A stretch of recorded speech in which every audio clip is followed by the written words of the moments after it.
दोन्ही ठाकरे बंधू एकत्र येणार की नाही या प्रश्नापासून सुरू झालेला प्रवास हा आता दोन्ही ठाकरे बंधू एकत्र राहणार की नाही या प्रश्नापर्यंत येऊन ठेपलाय। आणि याचं कारण काय ठरलंय? याचं कारण ठरलंय एक राजकीय भेट। ही भेट होती मनसे अध्यक्ष राज ठाकरे आणि महाराष्ट्राचे उपमुख्यमंत्री एकनाथ शिंदे। बुधवारी राज ठाकरे उपमुख्यमंत्री एकनाथ शिंदे यांच्या नंदनवन या शासकीय निवासस्थानी पोहोचले। तिथे त्यांनी एकनाथ शिंदे यांच्याशी चर्चा केली। चर्चा कशावर? तर नंदनवन मधल्या हेरिटेज वास्तूंमधल्या फोटोंबद्दल। बरं, या भेटीचे फोटोही मनसेकडून अधिकृतपणे शेअर केले गेले। आता त्यावर उद्धव ठाकरेंच्या शिवसेनेनं आधी काही न बोलणंच पसंत केलं। मग काय, शिंदेंच्या शिवसेनेचे एक एक शिलेदार बाहेर आले आणि त्यांनी जाहीर टोमण्यांचा कार्यक्रमच सुरू केला। शीतल म्हात्रे म्हणाल्या, आता काय भाऊ चोरला असं म्हणणार?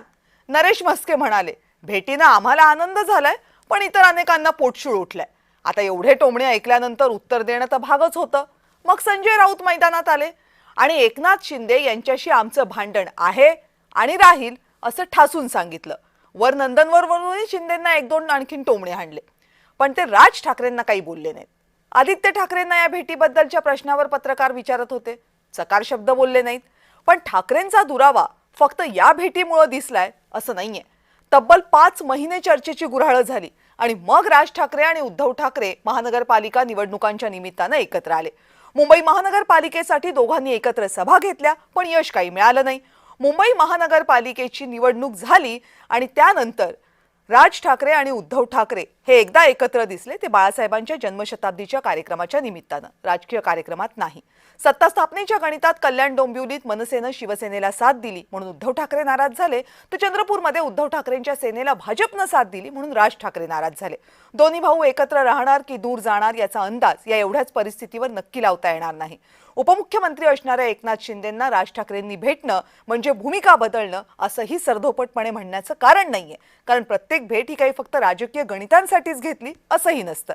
पण कोणत्याही दोन पक्षांना एकत्र यायचं असेल, कोणत्याही दोन पक्षांना एकत्र राजकीय वाटचाल करायची असेल तर त्यांच्या भूमिकाही सुसंगत असाव्या लागतील।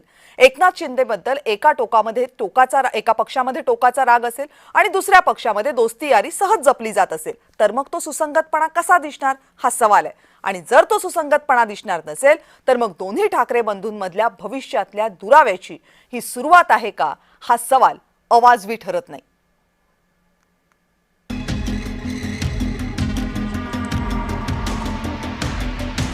सत्ता नसेल तर बहुतांश युत्या आघाड्या टिकत नाहीत असा इतिहास आहे। ठाकरे बंधूही याला अपवाद नाहीत असंच म्हटलं पाहिजे, कारण महानगरपालिका निवडणुकीसाठी एकत्र आलेले ठाकरे बंधू आता मात्र आपापल्या वाटांनी जाताना दिसतायत। याचं ताजं उदाहरण म्हणजे राज ठाकरे आणि एकनाथ शिंदेंची भेट। या दोन नेत्यांची भेट ठाकरे गटाला रुचणं शक्यच नव्हतं। संजय राऊतांनीही त्यांच्या शैलीत पण अप्रत्यक्षपणे राज ठाकरेंवर निशाणा साधला। एकनाथ शिंदे या प्रवृत्तीविरुद्ध आमचं टोकाचं भांडण, शिवसेनेचं बाळासाहेब ठाकरेंचं, आणि ते टोकाचं भांडण यासाठी आहे की एकनाथ शिंदे यांनी हिंदू हृदय सम्राट शिवसेना प्रमुख बाळासाहेब ठाकरे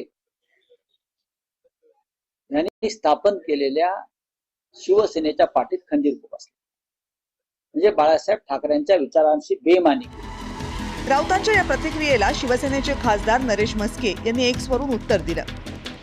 काल महाराष्ट्राचे उपमुख्यमंत्री नामदार एकनाथ शिंदे आणि महाराष्ट्र नवनिर्माण सेनेचे अध्यक्ष राज ठाकरे साहेब यांची भेट झाली। अनेकांच्या भुवया उंचावल्या आणि अनेकांना पोटशूळही उठला, परंतु बाळासाहेबांच्या मुशीतून घडलेले दोन कार्यकर्ते हिंदुत्वाच्या विचारासाठी, बाळासाहेबांचे विचार पुढे नेण्यासाठी एकत्र येणार असतील तर माझ्यासारख्या तमाम शिवसैनिकांना आनंद होईल। महानगरपालिका निवडणुकीच्या आधी मराठीचा मुद्दा पुढे करून राज आणि उद्धव ठाकरे एकत्र आले होते।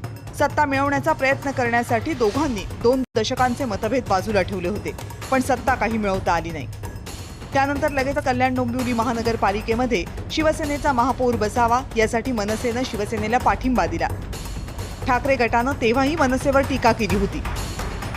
मुळात एप्रिल 2029 पर्यंत कोणतीही निवडणूक नाहीये, त्यामुळे तुर्तास सत्ताधाऱ्यांशी जुळवून घेऊ असं मनसेचं धोरण दिसतंय। दुसरी महत्त्वाची बाब म्हणजे दोन्ही पक्ष एकत्र राहून हाशील तरी काय हाही प्रश्न दोघा बंधूंना पडला असावा ही शक्यता नाकारता येत नाही।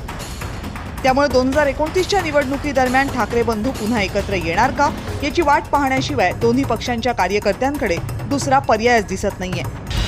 ब्युरो रिपोर्ट, जय महाराष्ट्र.